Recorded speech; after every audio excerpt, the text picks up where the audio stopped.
My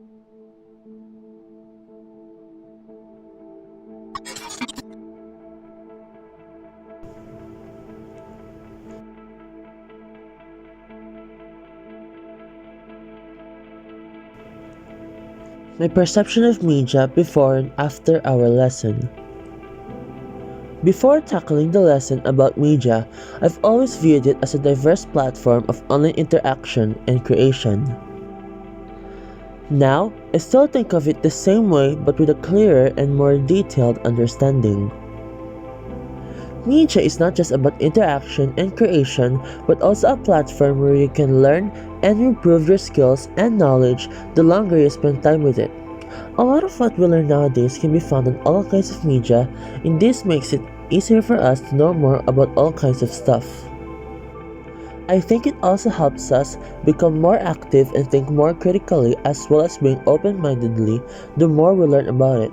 We have to be cautious in browsing all sorts of media, which in turn helps us develop our thinking because we have to carefully analyze what we see and determine whether is it safe or not, reliable or not, and so on.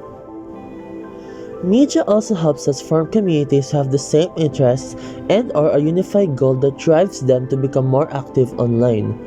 Media platforms like Twitter, YouTube, Instagram, TikTok, Facebook, and many others help people around the world to find each other and bond together for their shared interests and goals.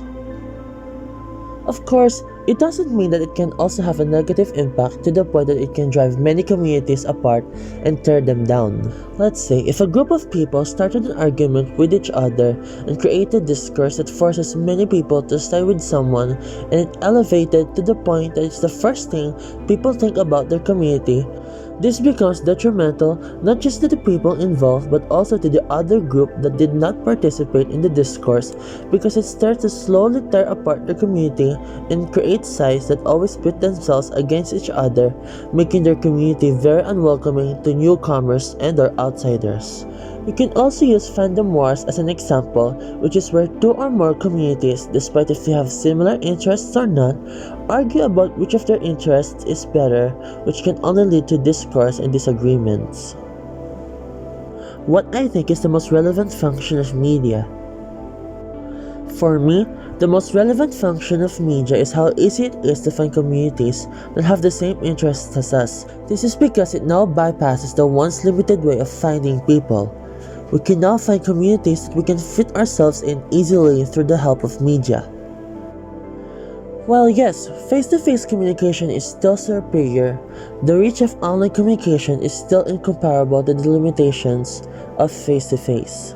Face-to-face communication has the advantage of being able to interact with people easily, whereas online communication only has web texting, which is a kind of text messaging but done online, and video and audio calls.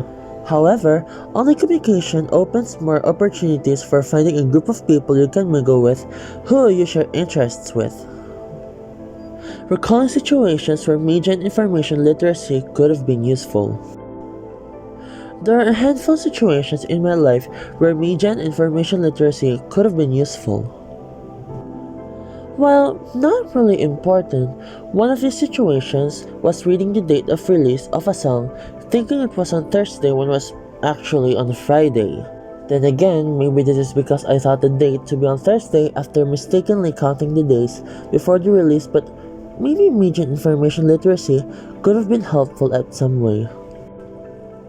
Another situation where it could have been useful is when I was deciding to buy a ticket to an online concert with Google Play as one of the options. You can use Gcash as a way of transaction when using Google Play as a payment method, but I did not realize that sooner that it's not just limited to games after the concert was already over. I don't really remember a lot of big situations where media information could have been used in my life, but still it goes to show that it is very important whenever we browse online.